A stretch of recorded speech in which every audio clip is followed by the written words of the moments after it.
السلام علیکم ورحمۃ اللہ وبرکاتہ۔ الحمدللہ وکفی وسلام علی عبادہ الذین اصطفی، اما بعد۔ اعوذ باللہ من الشیطان الرجیم، بسم اللہ الرحمن الرحیم۔ وما ارسلناک الا رحمۃ للعالمین، صدق اللہ العظیم۔ وقال رسول اللہ صلی اللہ علیہ وسلم، من لا یرحم لا یرحم، او کما قال علیہ الصلاۃ والسلام۔ تو میں یہ کہہ رہا تھا کہ آج آپ لوگوں کی پہلی کلاس تھی عقیدے کے تعلق سے، اور ابھی دوسری کلاس جو آپ کی چلنے جا رہی ہے وہ سیرت کے تعلق سے ہے۔ تو مجھے آپ سب لوگوں کو آج جو آپ نے کلاسیں شروع کی ہے، مجھے امید ہے کہ خوشی کا احساس بھی ہوا ہوگا، اس لیے کہ یہ آج کی جو کلاس اور ایسے 21 دن جو آپ کی پوری کلاس چلنے والی ہے، وہ کوئی ایسے معمولی کلاس نہیں ہے جو عام سبجیکٹ کی طرح جیسے ہم سائنس، میتھ یا دوسرے سبجیکٹ پڑھتے ہیں۔ یہ جو آپ نے کلاس کیا ہے آج اور ابھی کر رہی ہیں، اور پھر انشاءاللہ اس کو 21 دن آپ سب لوگ کنٹینیو کریں گی، یہ انتہائی اہم کلاس ہے، اس لیے کہ دنیا کی تعلیم ہم جو بھی حاصل کرتے ہیں، اس کا جو فائدہ ہے، اس کا جو مقصد ہے، اس کا جو آبجیکٹو ہوتا ہے، یا اس کے پیچھے جو مقصد چھپا رہتا ہے ہمارا، وہ صرف دنیا کا حصول ہوتا ہے۔ ایک آدمی سائنس پڑھتا ہے، میتھ پڑھتا ہے، انگلش لٹریچر پڑھتا ہے، دوسری چیزیں، تو اس کے پیچھے مقصد کیا ہوتا ہے؟ مقصد یہی ہوتا ہے کہ ہماری دنیاوی زندگی بہتر سے بہتر ہو جائے، بس یہی ایک مقصد ہوتا ہے۔ اسی مقصد کے پیچھے تمام دنیا کے لوگ تعلیم حاصل کرتے ہیں، بڑی بڑی یونیورسٹیز میں جاتے ہیں، اور ہر پیرنٹس یہ چاہتے ہیں کہ ان کے جو بچے ہیں وہ دنیا کی اچھی یونیورسٹیز میں جائیں، بہترین تعلیم حاصل کریں۔ اس کے پیچھے مقصد کیا ہے کہ ان کی جو دنیا کی زندگی وہ بہتر ہو جائے۔ کتنی محنت اس کے پیچھے کی جاتی ہے، کتنے پیسے خرچ کیے جاتے ہیں، ہزاروں، لاکھوں، بلکہ کروڑوں میں آج کل اب باتیں پہنچ جاتی ہیں کہ بھائی بچے کو اگر MBBS کرانا ہے، رشیا بھیجنا ہے یا چائنا یا باہر ملکوں میں، 1 کروڑ خرچ آئے گا، 1.5 کروڑ آئے گا، جو بھی آئے گا۔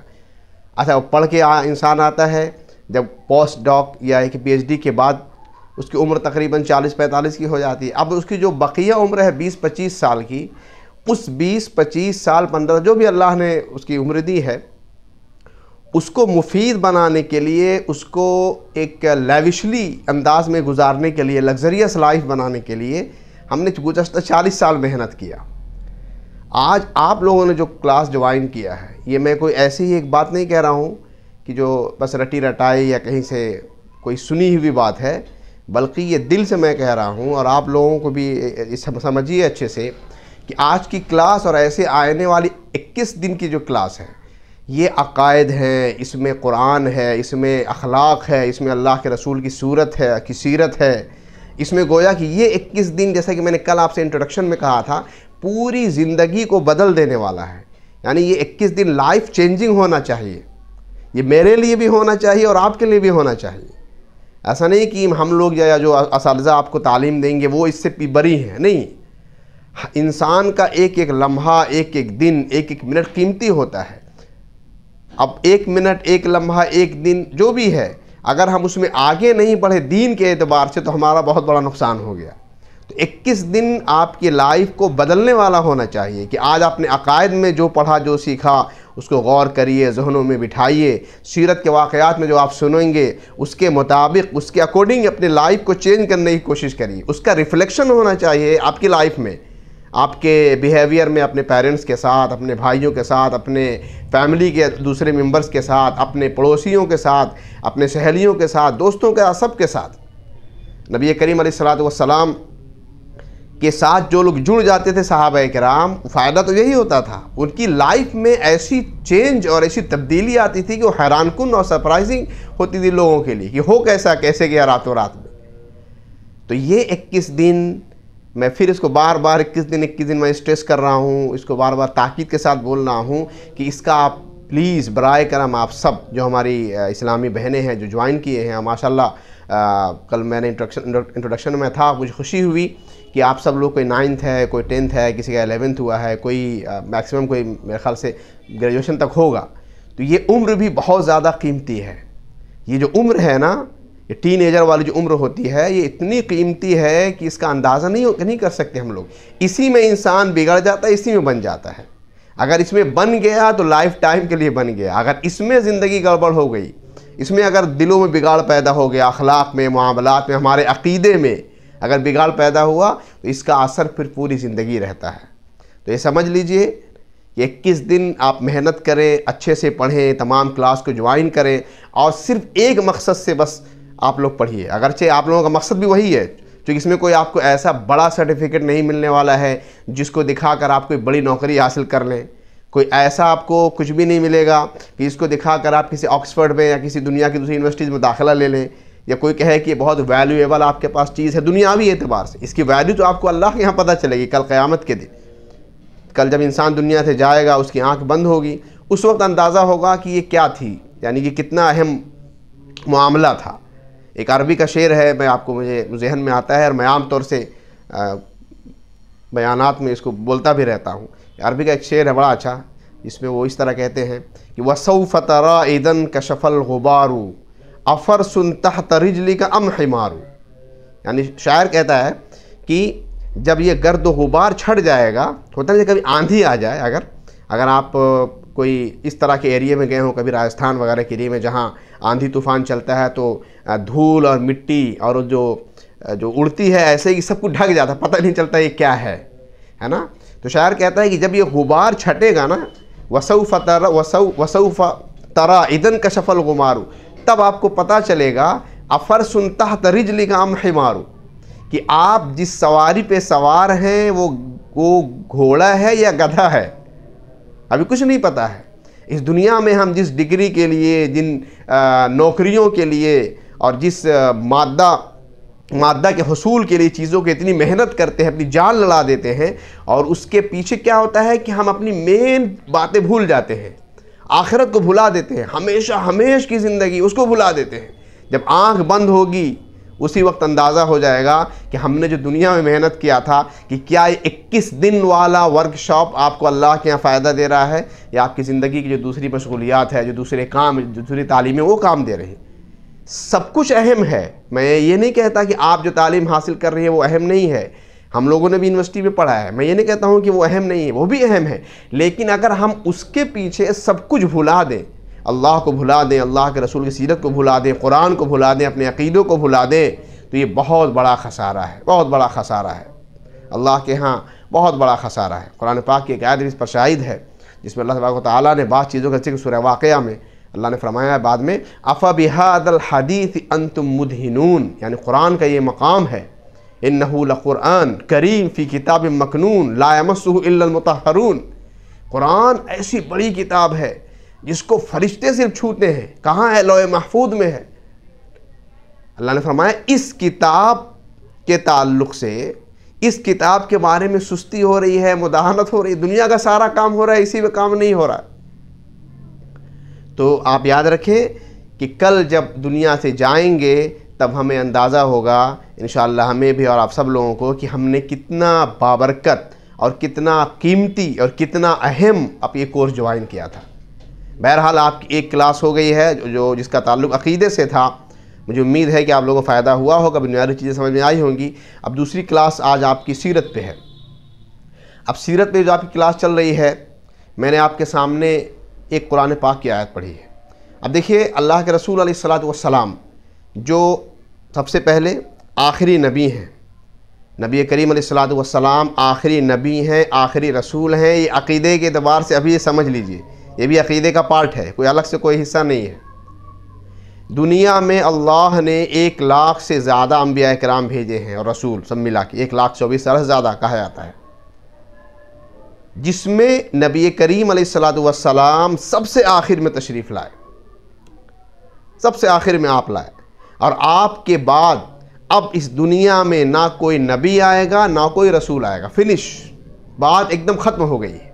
کسی بھی صورت میں، کسی بھی حیث شکل میں کچھ بھی تعویل کر لیا جائے، آپ کے بعد کوئی نبی نہیں آئے گا. اگر دنیا میں کوئی بھی کہتا ہے کہ میں بھی نبی ہوں، یا میں اللہ کا رسول ہوں، یا میں ایسے ہوں جیسے کہ ہارون علیہ السلام موسیٰ کے لیے تھے، یا اللہ کے رسول کا نائب ہوں، یا ان کا وائس ہوں، ان کا ڈپٹی ہوں، کسی بھی اعتبار سے وہ مردود ہے، وہ شیطان ہے، وہ ابلیس ہے، اس کا اسلام سے کوئی تعلق نہیں.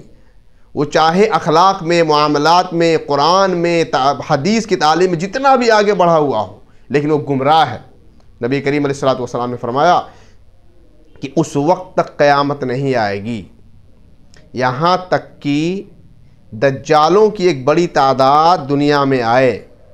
72 کی تعداد اللہ کے رسول علیہ السلام نے بتائی، 72 یا 73، چونکہ مجھے ابھی اس میں اچھے سے یاد نہیں، 72 یا 73۔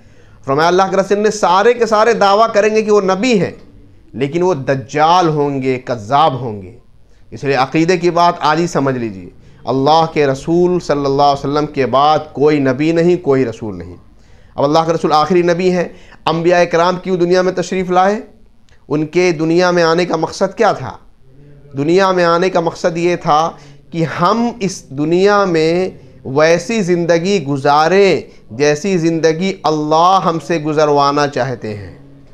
اب اللہ سے ہر انسان کا تعلق ڈائریکٹ یوں نہیں ہو سکتا کہ ہر انسان کے پاس اللہ کی طرف سے فرشتے آئے اور وہی آئے، تو اسی لیے اللہ تبارک و تعالیٰ نے انبیاء کرام کا سلسلہ شروع کیا۔ دنیا میں نبی آئے، دنیا میں رسول آیا، اور ہر زمانے میں اللہ نے انبیاء اور رسول بھیجے، یہاں تک کہ ہمارے اور آپ سب کے آقا اور سردار نبی کریم محمد مصطفیٰ علیہ السلام تشریف لائے۔ اب آپ یہ پوچھ سکتے ہیں کہ اب آپ کے بعد نبی کیوں نہیں آئیں گے؟ اس لیے نہیں آئیں گے کہ اب دنیا ختم ہونے والی ہے، اب یہ دنیا ختم ہو جائے گی، اب یہ دنیا کا بالکل اینڈ، آخری لاسٹ پیریڈ چل رہا ہے۔ اللہ کے رسول علیہ السلام قیامت کی نشانیوں میں سے ایک نشانی ہے، یہ سمجھ لیجیے۔ اللہ کے رسول کے دنیا میں تشریف لانا یہ نشانی ہے، چونکہ آپ کے بعد کوئی نبی نہیں آئے گا، اور خود نبی کریم علیہ السلام نے فرمایا تھا کہ مجھے اور قیامت کو ایسے بھیجا گیا ہے۔ ایسے کیا ہے؟ یعنی جیسے یہ دو انگلیوں کے درمیان کوئی انگلی نہیں ہے نا، ایسے ہی اللہ اور اس کے رسول، اللہ کے رسول اور قیامت کے درمیان کچھ نہیں ہے، ابھی کوئی آنے والا نہیں ہے، اب سیدھا قیامت آئے گی۔ ٹھیک ہے، تو نبی کریم علیہ السلام انبیاء کرام اور رسولوں کی اس کڑی کے بالکل آخری حصے ہیں، اب آپ کے بعد کوئی نبی نہیں۔ بہرحال یہ تو بات آپ کے سامنے میں نے رکھی انبیاء اور نبیوں کے تعلق سے ہی اللہ تبارک و تعالیٰ نے کیوں یہ سلسلہ جاری کیا۔ اب یہ ہے کہ جیسا اللہ چاہتے ہیں ہم اپنی زندگی گزاریں، وہ کیسے ہمیں پتہ چلے گا؟ ہم اپنے زمانے کے نبی جو ہوتے ہیں ان کی تعلیمات، ان کے انسٹرکشن، ان کی گائیڈنس، ان کی ہدایات، ان کی باتیں وہ بتاتے ہیں، ایسے کرنا ہے، اللہ کے بارے میں عقیدہ یہ رکھنا ہے، ایسے کھانا ہے، ایسے پینا ہے، ایسے چلنا ہے، ایسے اپنی زندگی گزارنی ہے، ایسے اخلاق، ایسے معاملات، ہے نا، ایسے بیہیویئر، ایسے برتاؤ، ایسی عبادتیں، اس طرح کی نمازیں، جو نبی کہتے ہیں ایز اٹ از کریں گے تو اللہ چاہی زندگی دنیا میں گزاریں گے، اور پھر قیامت میں جس دنیا سے جانے کے بعد جنت حاصل کریں گے، ہمیشہ ہمیشہ جنت مل جائے گی۔ نبی کریم علیہ السلام نے فرمایا کہ دیکھیے آنکھ بند ہونے کے بعد کوئی تیسری چیز نہیں ہے، یا تو جنت ہے یا تو جہنم ہے، اس کی شروعات قبر سے ہو جاتی ہے۔ فرمایا اللہ کے رسول علیہ السلام نے القبر روضۃ من ریاض الجنہ، قبر جنت کے باغوں میں سے ایک باغ ہے یا جہنم کے گڑھوں میں سے ایک گڑھا ہے، تیسری چیز کوئی نہیں۔ ہمیں نظر آتا ہے نا قبرستان میں اگر ہم اور آپ جائیں، دیکھیں لگتا ہے سب کچھ بڑی شانتی ہے اور پیسفل اس ماحول نظر آتا ہے نا باہر سے، بہت پیسفل، اسی لیے اس کو اردو میں قبرستان کا ایک لفظ ہے، بولتے ہیں شہر خاموشہ، یعنی بڑا شانتی والا شہر ہے وہ۔ بٹ یہ کہ اندر کیا ہو رہا ہے ہمیں نہیں پتہ، کچھ بھی نہیں پتہ کہ اندر کیا ہو رہا ہے۔ اندر دو ہی چیز ہے، اگر نیک ہے یہ دنیا سے جانے والا، اللہ اور اس کے رسول کے طریقے کے مطابق زندگی گزار کر گیا، قربانی دیا، اپنے جذبات کی، اپنے فیلنگز کی، اپنے احساسات کی، اپنے ایموشنز کی، اور سب کو کنٹرول کر کے جو اللہ چاہتے ہیں، جو اللہ کے رسول چاہتے ہیں ویسی زندگی گزاری، تو وہی قبر جو قبرستان میں اس کے لیے جنت ہے، وہ جنت کا ایک باغ ہے۔ حدیث پاک میں آتا ہے کہ نیک انسان مرتا ہے، قبر میں جاتا ہے، فرشتے آتے ہیں، سوال ہوتا ہے، پھر وہ اگر نیک ہوتا ہے تو جنت کی کھڑکی کھول دی جاتی ہے، اس سے ہوائیں آتی ہے، بہت ساری چیزیں ہیں، بالکل بہترین زندگی گزارتا ہے، وہ پتہ ہی نہیں چلے گا کب قیامت آ جائے گی۔ اور قیامت کے دن بھی جب اٹھے گا، اللہ کے رسول نے فرمایا، حدیث سنیے غور سے، کہ قیامت کے دن بھی جب اٹھیں گے نیک لوگ، تو جو برے لوگ ہوں گے قیامت کے دن قبروں سے ایسے اٹھیں گے، ان کی صورتحال یہ ہوگی کہ فرشتے ان کو کھینچ کے لے جا رہے ہوں گے، کچھ لوگ ایسے ہوں گے جن کو ان کے منہ کے بل گھسیٹ کر جہنم کی طرف لے جایا جا رہا، مجرم ہے وہ۔ اس دنیا میں مجرم جیل نہیں جانا چاہتا، بھاگتا ہے، لیکن جو نیک لوگ ہوں گے، کچھ لوگ تیزی سے جا رہے ہوں گے، کچھ لوگ سواریوں پہ ہوں گے، چہرے ان کے خوش ہوں گے۔ قرآن پاک میں اللہ نے فرمایا وجوہ یومئذ مسفرہ ضاحکۃ مستبشرہ، چہرے اس دن بالکل ہنستے ہوئے، کھلکھلاتے ہوئے، چہروں پہ خوشی ہوگی، مستبشرہ، ایک دوسرے کو خوشخبری دے رہے ہوں گے، دیکھو ہم لوگ کامیاب ہو گئے، دنیا میں ہم نے اچھی زندگی گزاری تھی، آج ہم کامیاب ہو گئے۔ ووجوہ یومئذ علیہا غبرہ، دوسرے چہرے ایسے ہوں گے جن پر گرد و غبار ہوں گے، پریشان ہوں گے، بالکل سیاہ چہرے، چہروں کی ہوائیاں اڑی ہوئی ہوں گی۔ اللہ نے فرمایا یہی وہ لوگ ہیں کفار و فجار، فساق و فجار، جنہوں نے اس دنیا میں اللہ والی زندگی نہیں گزاری، جو دل میں آیا وہ کیا، دل میں آیا گانا سن لیا، دل میں آیا مووی دیکھ لیں دل لیا، دل میں آیا باہر گھومے، ایسے اپنے عائش والی زندگی گزارے کر لیا، نہ نماز ہے نہ روزہ ہے، فائنلی دنیا سے چلے گئے۔ تو یہ انجام ہے جو کہ ہو کر رہے گا، تو اسی لیے اسی انجام کو سے آگاہ کرنے کے لیے، وارننگ دینے کے لیے نبی کریم علیہ الصلوۃ والسلام اس دنیا میں تشریف لائے۔ فرماتے تھے آپ انی نذیر لکم بین یدی عذاب شدید، بڑے سخت عذاب سے پہلے میں تمہیں وارننگ دینے والا ہوں، وارننگ دینے والا بنا کر بھیجا گیا ہوں۔ تو اللہ کے رسول کی بعثت کا مقصد کیا ہے کہ ہم ایسی زندگی گزاریں جیسی زندگی اللہ چاہتے ہیں، اور اس کے نتیجے میں کیا ہونے والا ہے، کل قیامت کے دن ہمیشہ ہمیش کی جنت ملنے والی ہے۔ یا اگر ہم نے وہ زندگی نہیں گزاری تو زندگی تو کٹی جائے گی، میری بھی، آپ کی بھی، ہم سب جو یہاں آپ سب جمع ہیں اس بابرکت مجلس میں، سب کی زندگی ختم ہو جائے گی، ٹھیک ہے؟ تو یہ کہ آخرت کی زندگی بن جائے، اس مقصد سے آتے تھے۔ اب دیکھیے نبی کریم علیہ الصلوۃ والسلام کی سیرت پہ چل رہا ہے، آپ کو پتہ ہے عام طور سیرت میں کیا ہوتا ہے، بتایا جاتا ہے کہ بھائی اللہ کے رسول 12 ربیع الاول کو پیدا ہوئے، آپ کو پتہ ہوگا سوموار کا دن تھا ربیع الاول، 12 ربیع الاول، تاریخ 12 تھی، سوموار کا دن، یوم الاثنین جس کو عربی میں کہتے ہیں۔ تو اگر سیرت بیان کرنا چاہے تو اس طرح انسان 1 گھنٹے میں بیان کر دے گا۔ پھر آپ نے ہجرت کیا، پھر 2000 میں 2 ہجری میں غزوہ بدر ہوئی، سن 3 میں غزوہ احد ہوئی، پھر یہ واقعہ ہوا، فائنلی نبی کریم علیہ الصلوۃ والسلام اپنی امت کو مکمل کمپریہنسو میسج پہنچا کر دنیا سے چلے گئے۔ لیکن نہیں، ہم اگر چاہتے ہیں آخرت میں کامیابی تو نبی کریم علیہ الصلوۃ والسلام کی زندگی کا ایک ایک اسپیکٹ، ایک ایک پہلو، ایک ایک رخ بڑا قیمتی ہے، ہم اسے پڑھیں گے بھی، ہم اسے سنیں گے بھی، اس کے مطابق اپنی زندگی گزاریں۔ کیوں ایسا کریں گے؟ کیونکہ اللہ نے قرآن پاک میں فرمایا ہے لَقَدْ كَانَ لَكُمْ فِي رَسُولِ اللَّهِ أُسْوَةٌ حَسَنَةٌ، تم سب کے لیے اللہ کے رسول میں ایک بہترین نمونہ ہے۔ نمونہ اسوہ کسے کہتے ہیں؟ سیمپل، اب سیمپل پتہ ہے نا آپ کو؟ اب دیکھیں ایک مثال ایسے لے لیجئے کہ اگر آپ کو ایک کپڑا سلوانا ہے، فائن، آپ درزی کے یہاں جاتے ہیں، اس کو ایک ناپ دے دیتے ہیں، بھائی یہ میرے کپڑے کا ناپ ہے، یہ میرا پرفیکٹ ناپ ہے، اسی کے مطابق آپ درزی سے کہتے ہیں کہ آپ میرا کپڑا سلو، تو آپ نے اس کو کیا دیا ہے؟ سیمپل دیا، سیمپل کہیں گے نا۔ اب اگر آپ 2 دن 4 دن کے بعد جاتے ہیں اور اپنا کپڑا لاتے ہیں، لیکن آپ کو نظر کیا آتا ہے کہ بھائی وہ جو دیا تھا ہم نے تو اس سیمپل کے مطابق نہیں ہے، یہ تو اس نے چھوٹا کر دیا، یا تھوڑا ڈھیلا کر دیا، یا تھوڑا ٹائٹ کر دیا، یا گڑبڑ کر دیا، جو آپ نے بتایا بھائی یہاں ایسے کریے گا، ایسے پھول بنا رہا ہے، وہ انہوں نے ویسے نہیں کیا، تو آپ دردی سے ناراض ہو جائیں گے، بھائی کیا کیا تم نے، میں نے تو آپ سے ایسا نہیں کہا تھا، تو آپ نے سیمپل کے مطابق نہیں بنایا ہے، تو آپ اس کو ریجیکٹ کرتے ہیں۔ اللہ کے رسول نبی کریم علیہ الصلوۃ والسلام کو بھی اللہ نے اس دنیا میں ایک اسوہ، ایک سیمپل بنا کے بھیجا ہے، اور امت سے کیا کہا ہے؟ پورے قوم سے لَقَدْ كَانَ لَكُمْ فِي رَسُولِ اللَّهِ أُسْوَةٌ حَسَنَةٌ، تمہارے لیے اللہ کے رسول کی زندگی میں بہترین، بیسٹ ایگزامپل ہے، اس سے بہتر کچھ ہو ہی نہیں سکتا۔ تو ہمارا کام کیا ہے کہ اللہ کے رسول کی جیسی زندگی تھی، اللہ کے رسول جیسی زندگی گزارتے تھے، اپنے اقوال سے، اپنے اعمال سے، اپنے افعال، جو انہوں نے کہا، جو حکم دیا، جو کیا، اسی کے مطابق جتنا ہو سکے ہم اپنی زندگی گزاریں گے تو کل اللہ کے یہاں کامیابی ملے گی۔ ورنہ اللہ کہیں گے دیکھو میں نے تو نمونہ بنا کے بھیجا تھا اسوہ، کیا اس کے مطابق زندگی آپ گزار کے آئے ہیں یا نہیں آئے ہیں؟ اگر آئے ہیں تو کامیابی ہے اور نہیں آئے ہیں تو ناکامی ہے۔ تو اللہ کے رسول کی پوری زندگی ہمارے لیے ٹوٹل ایز اے ہول نمونہ ہے، اسوہ ہے، سیمپل ہے۔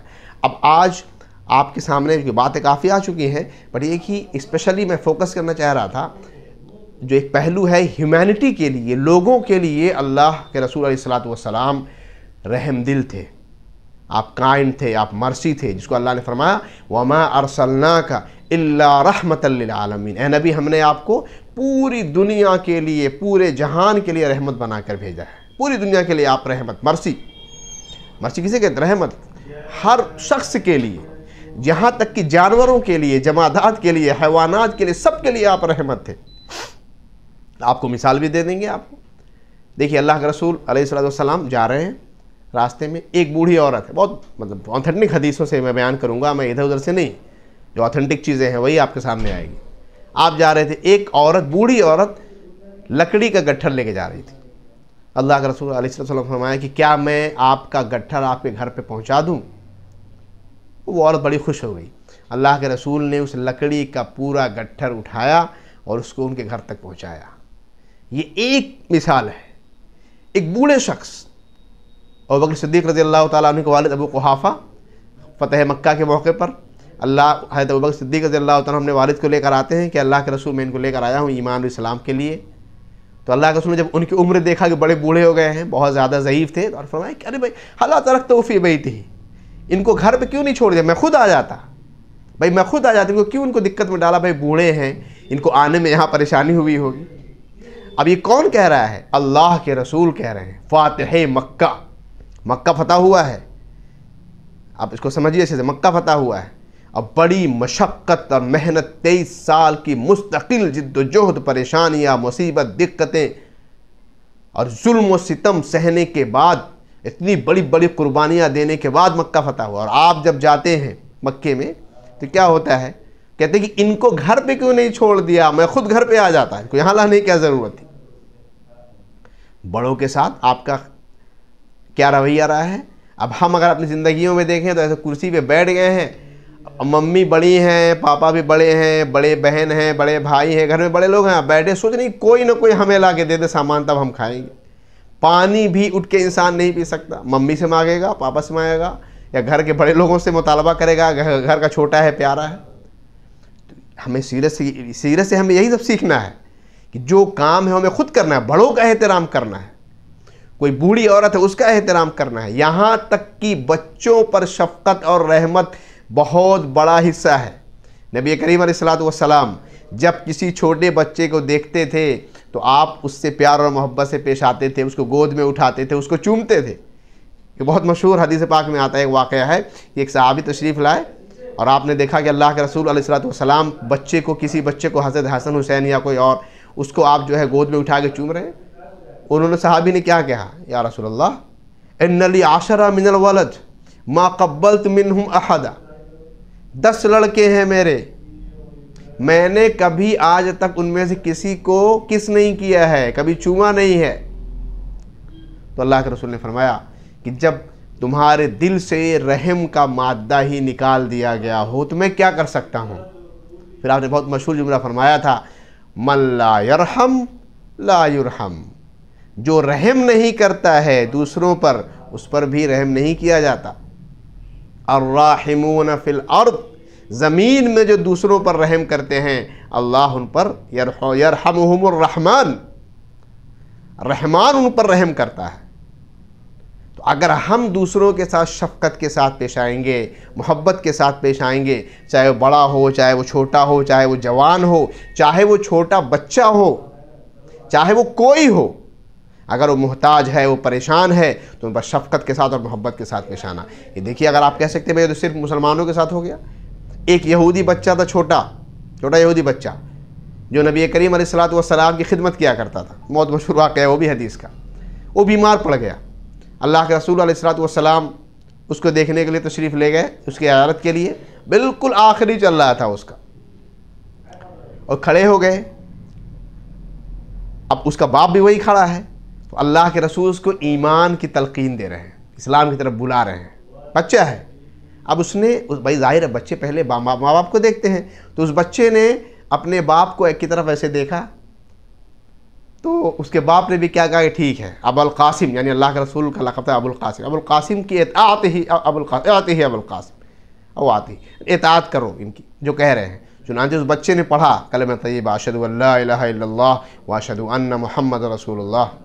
اب اس کے بعد اس بچے کا انتقال ہو گیا۔ اللہ کے رسول علیہ الصلوۃ والسلام بہت خوش ہوئے، فرمایا کہ اللہ کی تمام تعریفیں اللہ کی، الحمدللہ الذی انقذہ من النار، تمام تعریفیں اللہ کی جس نے اس بچے کو، اس شخص کو جہنم کی عذاب سے بچا لیا۔ اللہ کے رسول کی شفقت اور رحمت دیکھیے کہ آپ عین ٹائم پہ آپ کو پتہ چلا، آپ پہنچے وہاں، اور اس سے بڑی شفقت اور رحمت کیا ہوگی کہ ایک انسان دوسرے انسان کی آخرت کے تعلق سے فکر کرے۔ دنیا میں آپ کسی کو کچھ دیتے ہیں، اس کی ہیلپ کرتے ہیں، دنیاوی اعتبار سے بہت بڑی چیز ہوتی ہے، لیکن اصل مسئلہ تو آخرت کا ہوتا ہے۔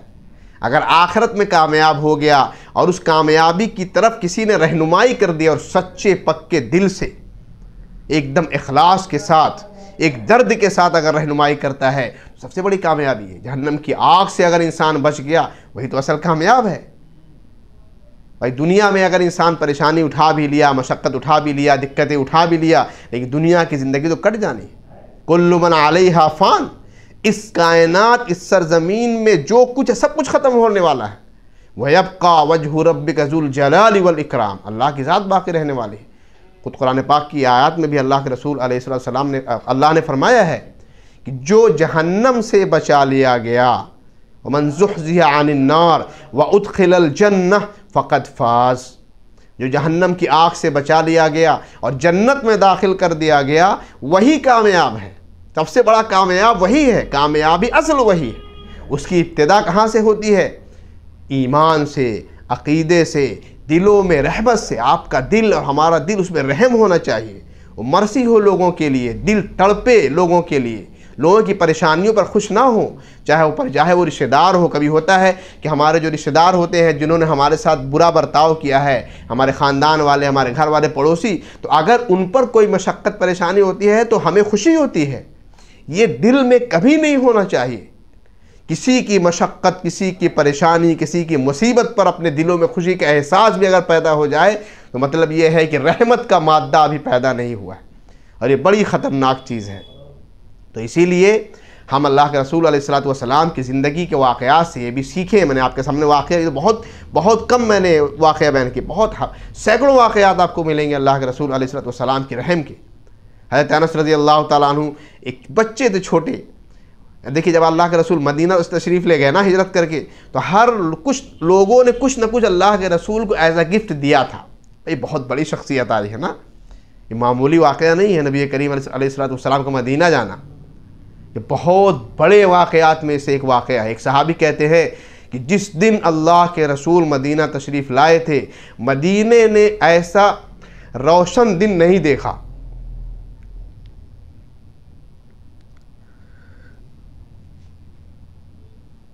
اور جس دن آپ دنیا سے تشریف لے گئے ویسا تاریک دن بھی مدینے والوں نے نہیں دیکھا۔ تو بڑا اہم دن تھا۔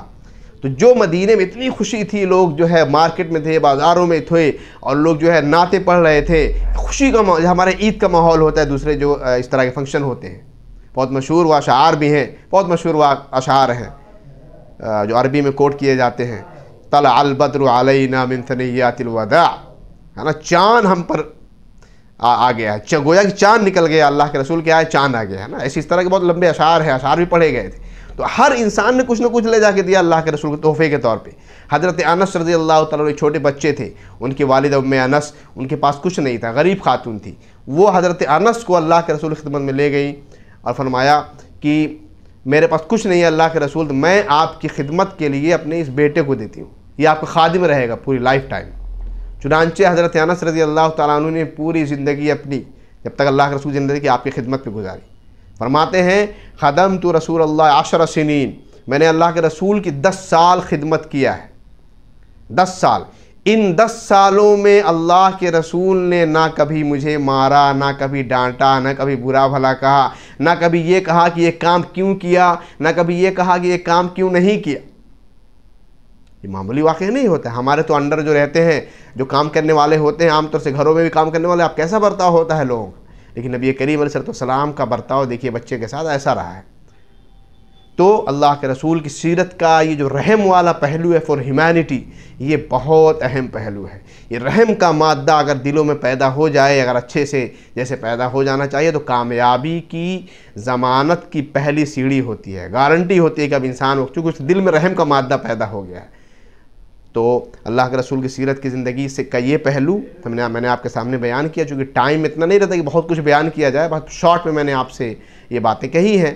مجھے امید ہے کہ آپ لوگ اس کو غور سے سنی ہوں گی، اور پھر میں ایک بار اور اس کو ریپیٹ کرتا ہوں کہ سننا بھی ظاہر ہے، سننے ہی ابتدا سننے سے ہوتی ہے، بٹ یہ ہے کہ ہم اپنے دل میں یہ عہد بھی کر لیں، یہ عزم مصمم، یہ پکا ارادہ ڈٹرمنڈ ہو جائے بالکل 100% کہ ہم دوسروں کے لیے ایز اے مرسی بنیں گے، دوسروں کے لیے مشقت نہیں بنیں گے، دوسروں کے لیے مفید بنیں گے، دوسروں کی مدد اور معاونت اور کوآپریٹ کریں گے ان کی چیزوں میں، ان کے تکلیف پر، ان کی مصیبتوں اور پریشانیوں پر ہمیں بھی تکلیف ہوگی، ہمیں خوشی نہیں ہوگی۔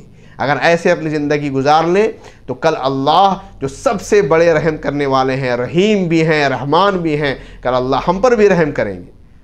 کہ اگر ہم نے زمین والوں پر رحم کیا تو اللہ ہم پر رحم کرے گا، اور اللہ نے ہم پر رحم کیا تو پھر ظاہر ہے جہنم میں کیسے جائیں گے؟ اللہ اس پر رحم کرے گا، جہنم میں نہیں جائے گا، وہ جنت میں جائے گا۔